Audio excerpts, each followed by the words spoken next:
Deuxième partie de notre émission, dont le numéro de ce jour est consacré à la question énergétique. En Afrique, le pari, on le connaît, l'Afrique veut industrialiser son économie, mais avons-nous les moyens d'atteindre l'autosuffisance énergétique nécessaire pour industrialiser notre économie? La question est posée dans cette émission. Professeur David Asiba Johnson, vous vouliez répondre par rapport à c'est-à-dire qu'il y a plusieurs problèmes qui se posent d'abord. On considère, ça relève d'abord de la politique industrielle, avec une vision qu'on doit définir par rapport à cette politique. Il y a ensuite le problème du rattrapage technologique dont il parle, qui est un élément tout à fait un problème. Donc vous voyez là, il est indispensable d'envisager d'abord une ingénierie de la connaissance. N'est-ce pas? Parce que ce sont des hommes qui maîtrisent une technologie. Il faut d'abord qu'il y ait un plan pour former ces ingénieurs. Vous savez, vous pensez que l'Afrique n'a pas aujourd'hui? Mais, monsieur, faites très attention. Je peux vous répondre. Si vous êtes dans des écoles d'ingénieurs, regardez combien de personnes sortent dans des écoles d'ingénieurs. À l'école des mines, par exemple, combien d'ingénieurs africains sortent? Ou à l'école des ponts et chaussées, combien d'ingénieurs? Il faut être sérieux. N'est-ce pas? Nous ne sommes pas en train de dire que les Africains ne sont pas intelligents, etc. Mais il y a combien d'ingénieurs? Vous savez, actuellement, le problème, il y a des statistiques, et j'ouvre la parenthèse, ce n'est pas l'objet du débat, l'Iran produit plus d'ingénieurs que de par le monde, quand même. Hein. C'est vrai. Bon, alors moi, je dis la chose suivante. Si, au niveau du continent africain, nous avons là... Le problème auquel nous sommes confrontés aujourd'hui, c'est l'accélération pour le rattrapage technologique. N'est-ce pas? Par exemple, actuellement, on forme des ingénieurs en France, nous avons 2 années de classe préparatoire, et puis 5 ans, 3 ans, etc. Même si on n'était pas aussi rapide que ça, disons qu'on prenne 5 ans, 7 ans ou 10 ans, nous pouvons rapidement, n'est-ce pas, avec une planification bien définie, sortir environ plus de 10 000 ingénieurs dans tous les corps, etc. Maintenant, quand ces ingénieurs sont là, pourquoi j'en parle? Parce que le problème qui était soulevé tout à l'heure, qui était le problème de la dépendance par rapport à l'acquisition des matériaux qui se feraient à l'extérieur. Oui. Donc, il est nécessaire que nous ayons alors des mécaniciens, n'est-ce pas, ou des spécialistes de calcul de structure pour produire, n'est-ce pas, ce dont nous avons besoin. Donc, c'est tout autour, n'est-ce pas, de l'ingénierie de la connaissance que le problème se pose. Premier problème, c'est vrai, qui est le problème, ce que vous appelez par volonté politique. Mais avant qu'il y ait une volonté politique, faudrait-il d'abord que le problème eût été posé stratégiquement, conceptualisé. N'est-ce pas, et conceptualisé, avant de dire maintenant que j'ai la décision d'y aller. Totalement raison. Inverser les choses, je veux dire, c'est la volonté politique. Non, si vous n'avez pas défini la filière, la volonté justement de pouvoir vous réunir et travailler ensemble pour valoriser, mutualiser des ressources qui sont déficientes de par ailleurs, pour atteindre une masse critique, vous n'allez nulle part. Non, soyons sérieux. L'Afrique n'utilise pas son potentiel. La preuve. Le camarade vient de mettre en évidence certaines choses. A-t-on sollicité les compétences pour justement les aider? Pour pouvoir dire, écoutez, même la Banque africaine de développement, qu'est-ce qu'elle fait? Elle finance normalement des infrastructures. C'est-à-dire, elle finance, mais comment elle les finance-t-elle? Elle les finance-t-elle avec une stratégie préalablement définie qui définit la filière? Non, c'est du coup step by step, comment dit-on, coup par coup. Ah, ça c'est intéressant. C'est des coups par coup. Elle accompagne les États dans leur politique, dans la mise en acte de leur politique infrastructurelle. Elle ne définit pas, elle ne se substitue pas aux États. Nous disons, M. Togbé Richard, oui, professeur, n'est-ce pas, dans l'industrie, ce qui importe, c'est la masse critique. C'est vrai. Pour avoir ce qu'on appelle les effets d'économie d'échelle, n'est-ce pas? J'ai la chance, moi, d'avoir étudié avec Marcel Boiteux, qui a été le directeur général de l'EDF, qui a conceptualisé le tarif vert pour permettre, en fait, le coût optimal à quel prix on devait vendre l'électricité, pourquoi il sera directement accessible. Ce problème-là s'oppose en Afrique également. C'est-à-dire le choix, n'est-ce pas, de la tarification optimale au coût marginal. C'est des problèmes d'économie publique, n'est-ce pas, qui sont des problèmes sérieux dont on ne peut pas faire l'économie. C'est très clair. Voyez, non, le problème, soyons sérieux. Je crois que la volonté, n'est-ce pas, de sortir du sous-développement n'est pas présente par rapport à la classe dirigeante. Elle n'est pas présente. Et il est important, afin que mes camarades puissent quand même parler, que je terminerai tout simplement à dire qu'il est temps de se réveiller. Nous ne pouvons pas continuer comme ça au XXIe siècle. On doit pouvoir utiliser les compétences qui sont plurielles, même si elles sont marginales, mais qui existent, sur lesquelles on réfléchit, qui réfléchissent. Ce sont 10 ans. Ce sont 10 ans, le problème est posé.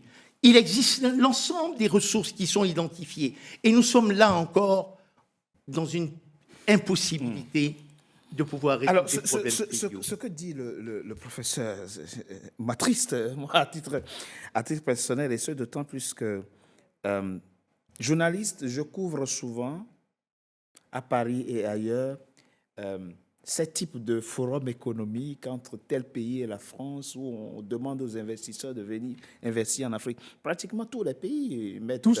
en œuvre ce type de plans quinquennaux de développement ou de plans triennaux de développement, etc., etc. La question, c'est comment se fait-il qu'on ne pose pas l'interrogation de base? C'est-à-dire que pour que je demande à un investisseur de venir investir chez moi, il faut que j'ai de l'énergie. Si je suis dans l'agroalimentaire, et que je sais qu'il ne faut pas que la chaîne de congélation soit rompue. Je veux, moi, installer une grande usine de poissons à Cotonou ou à Douala ou à Kribi, mais il faut que le petit détaillant qui vient acheter chez moi, il faut qu'il soit en situation de congeler son poisson, de conserver son poisson et de le vendre sur des jours et des semaines. Mais il n'y a pas de courant pour ça. Comment je fais? Pourquoi l'interrogation n'existe-t-elle pas? L'interrogation, je disais tantôt que les décisions politiques, ce qui sous-tend les décisions politiques, Oui.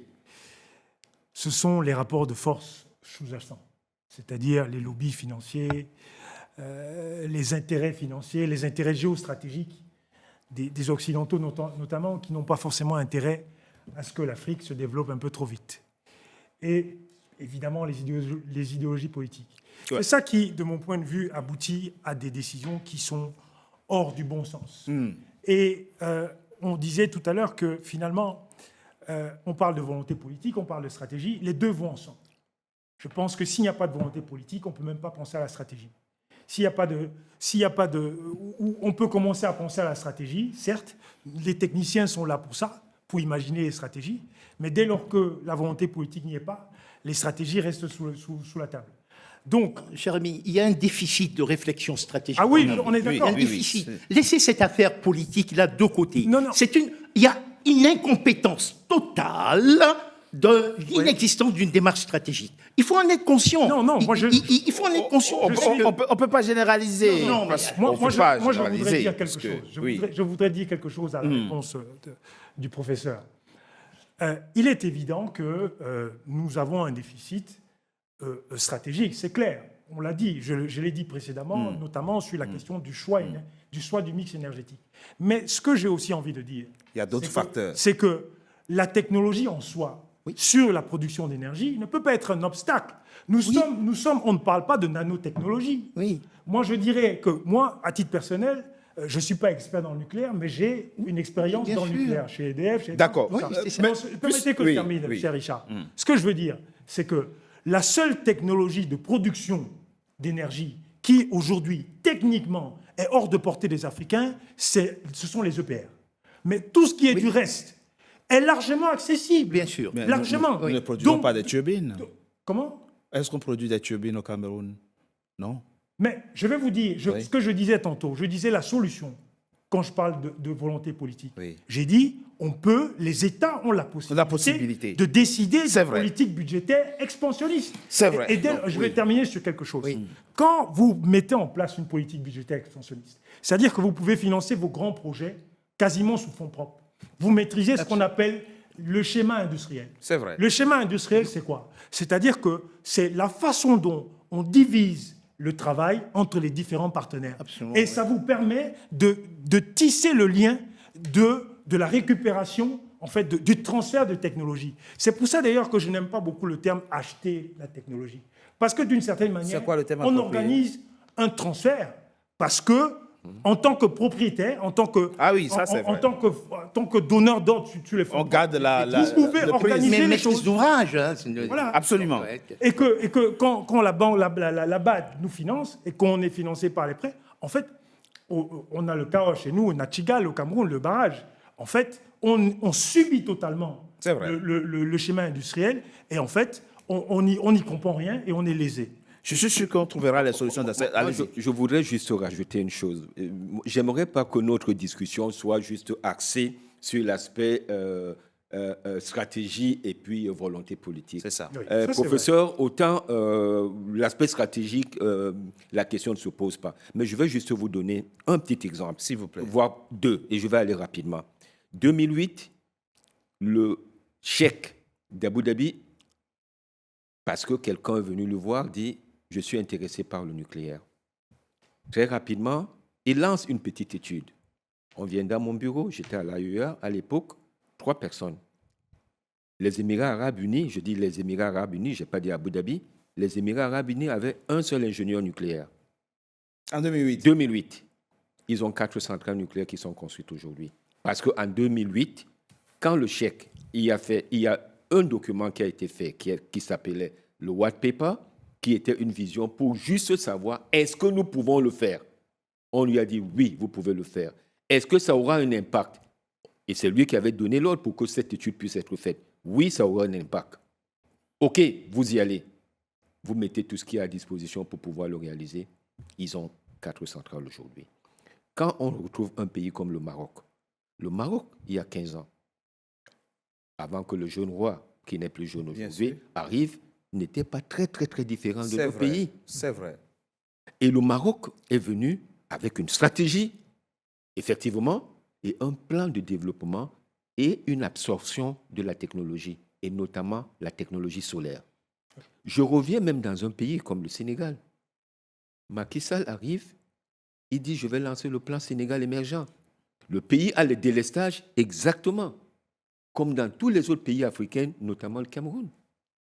Il dit « Je lance le plan Sénégal émergent avec une grande composante énergétique parce que j'aimerais que nous sommes à 45% d'accès à l'énergie, j'aimerais qu'en 2030, nous soyons à 100% d'accès à l'énergie. » Le pays n'est peut-être pas arrivé à 100%, Mais des progrès sont faits. les progrès ont été faits, l'électrification a été faite, il y a eu des mécanismes qui ont été mis en place et autres. Donc, effectivement, la stratégie est importante. Mais écrire des stratégies, tout le monde, quand je dis tout le monde, ce n'est pas toujours Bien sûr, vrai, oui, bien sûr. mais beaucoup de gens peuvent les écrire. Malheureusement, aujourd'hui, nous avons un problème. Et là, quand je parle de la volonté politique et autres, c'est que nous avons nos gouvernants qui sont souvent conseillés ou influencés par des mécanismes qui ne sont pas là uniquement pour nous aider à nous développer. Je ne dis pas que c'est toujours ça, je ne dis pas que c'est toujours ça, mais aujourd'hui, par exemple, quand l'AFC ou la Banque mondiale vient investir dans un pays, ils regardent d'abord est-ce qu'on pourra les payer. Et si un pays est majoritaire dans, je dirais, le capital de la Banque mondiale, ou bien il a un grand capital dans la Banque mondiale et aimerait gagner d'une certaine manière, ce pays-là peut aussi être, et suivez mon regard, peut aussi, ou ces pays-là peuvent aussi influencer Bien sûr. les conseils que la Banque mondiale va venir vous donner.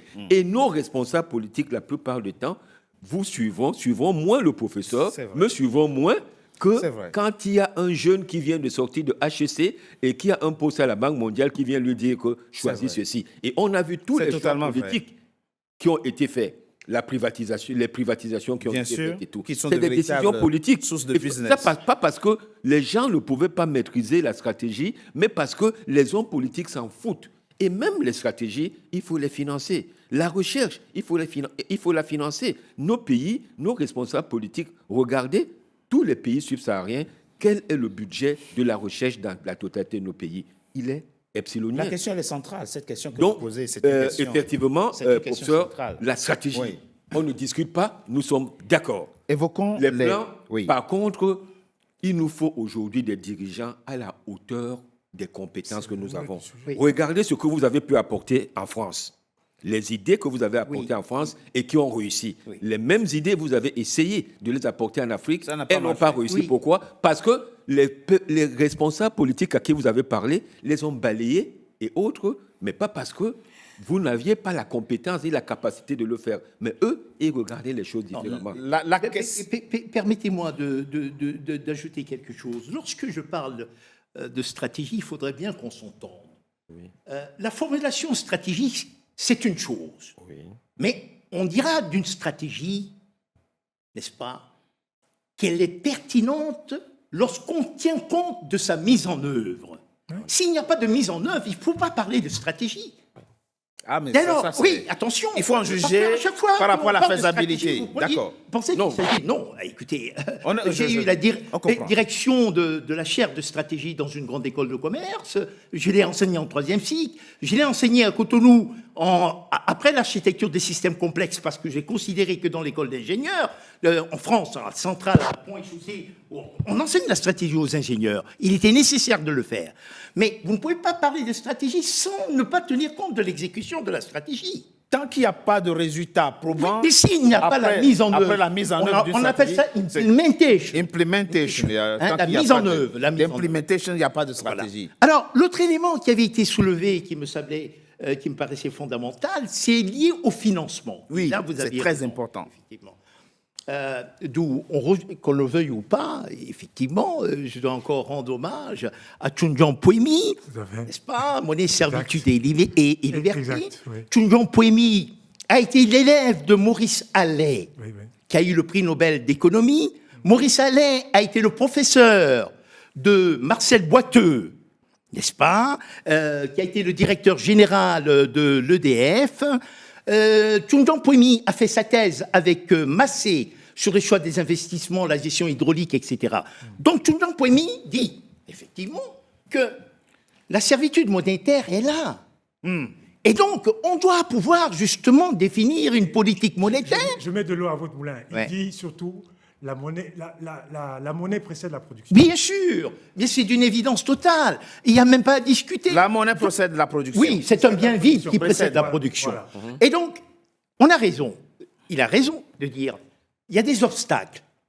Et c'est l'une des raisons pour lesquelles, je dis toujours, en termes de stratégie, on parle de facteurs clés de succès. Moi, je devrais plutôt parler, j'avance l'idée, des obstacles clés d'échec, qui font que finalement, pourquoi nous avons tous des éléments, etc., nous ne réussissons pas. C'est ça sur lesquels nous devons pouvoir travailler. Vous avez mis en évidence quelques obstacles là tout à l'heure, des gens qui s'en foutent totalement. Est-ce qu'ils s'aiment et se détestent? Ça revient au problème en fait de la survie de la race noire.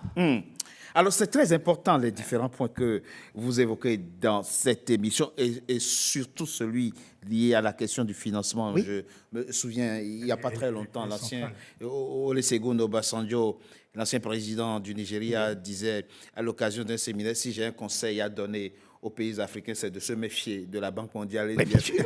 et du FMI. Alors, quand c'est un ancien président qui vient nous dire ça, ça veut dire ce que ça veut dire. Mais très rapidement, M. Ngo, et là, on est confronté à la réalité. La réalité, c'est quoi? C'est que nous avons aujourd'hui des pays qui ne sont même pas en situation de financer au-delà de 50% leur budget. C'est-à-dire que les députés votent un budget, élaborent et votent Oui, c'est vrai. un budget.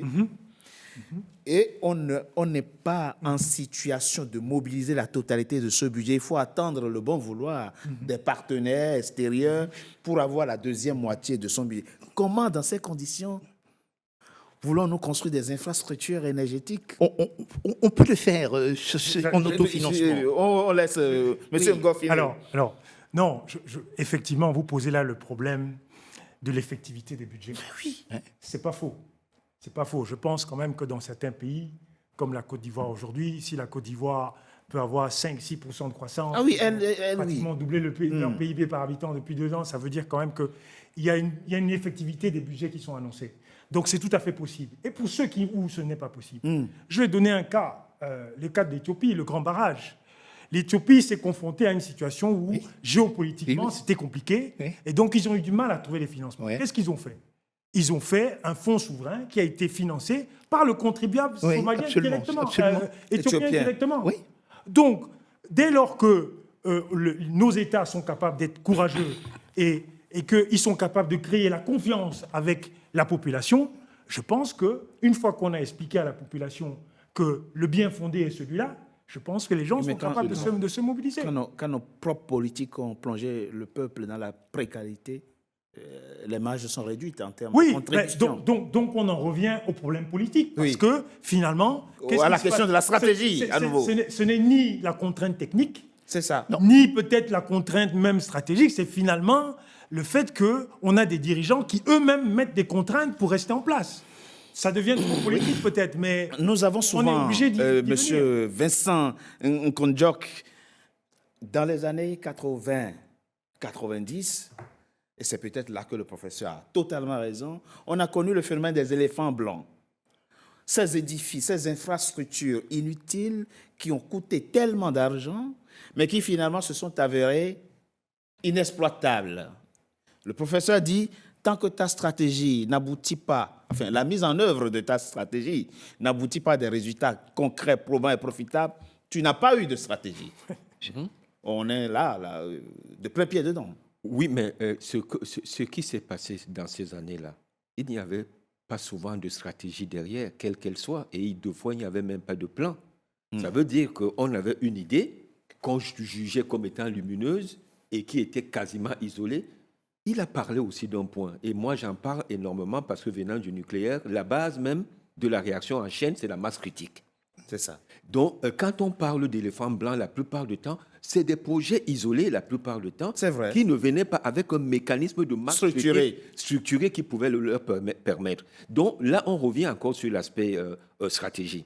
Mais moi, comme je vous ai dit, parlant de stratégie, tout a déjà été dit. Moi, je crois qu'il faudrait peut-être qu'on aille un peu plus bas. Bien sûr. Quand on revient sur l'aspect financier, Oui. aujourd'hui, et même en oubliant la stratégie, c'est qu'aujourd'hui, nous sommes des pays qui sont considérés comme des pays n'ayant pas d'argent.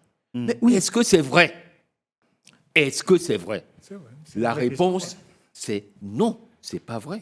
Nous sommes des pays qui avons énormément de moyens, mais dont on ne sait pas utiliser d'une certaine manière. Aujourd'hui, effectivement, et quand on dit, vous avez parlé d'Obasanjo qui parle d'éviter, ou du moins Le FMI et la Banque mondiale. le FMI à la Banque mondiale, la Corée du Sud, dans les fins des années 60, début des années 70, la Corée du Sud, ils voient leur stratégie de développement énergétique. Oui. Et je vais en parler. Et ils disent, bon voilà, nous, on va construire le maximum de centrales. Pourquoi? Parce qu'on veut baisser les prix. Et quand les prix seront bas, les industriels vont venir. Absolument. On leur dit non, Oui. c'est à l'encontre de la planification énergétique qui dit il faut apporter ce que le peuple peut absorber. Ils disent nous, on s'en fout. Et ils disent bon, qu'est-ce que vous allez faire? On va construire le nucléaire. Mais non, jamais. Pourquoi vous mettez dans le nucléaire et tout cela? Il y avait le président qui était à l'époque, c'était Park. Le général Park, Exactement. il a dit je vous emmerde, je le fais quand même. et je vais le faire. Et il a fait. Et Il a fait. Il sort d'une guerre. On lui dit, mais ton PIB là, c'est Epsilon. Tu n'as pas de moyens. Je m'en fous. Il a utilisé tout ce qu'il pouvait avoir aujourd'hui. Aujourd'hui, je vais vous dire, je prends que ce soit la communauté béninoise ou bien la diaspora camerounaise et ainsi de suite. Si on dit aujourd'hui, et encore faut-il que cette diaspora-là ait confiance à ceux qui vont gérer cet argent. Oui, c'est ça. Ça, c'est un problème Faut créer un fonds. important. Oui. On ne leur dit même pas de créer un fonds. Il y a un projet structurant qui est tel, qui va apporter ceci, ou alors un mécanisme qui va nous permettre de faire ceci, et ils ont la certitude qu'il va être bien géré. Vous voyez le nombre de Béninois qu'il y a ici, C'est vrai. uniquement en France.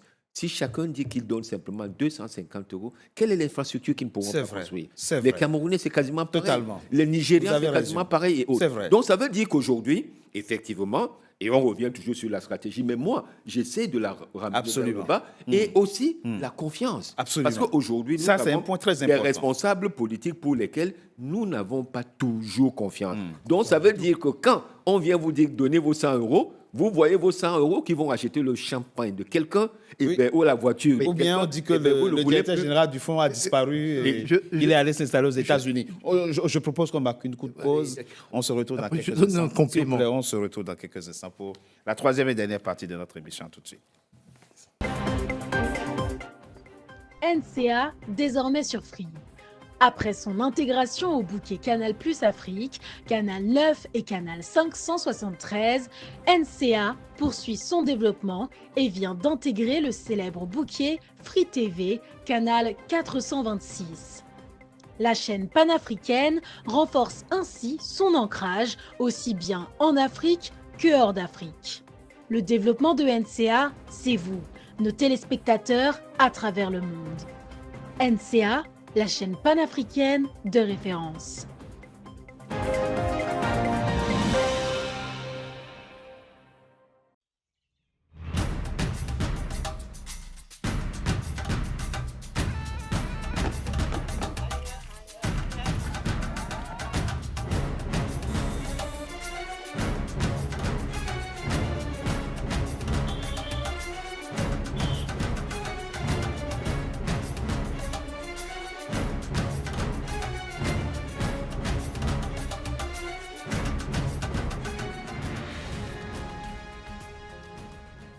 NCA, la nouvelle chaîne africaine.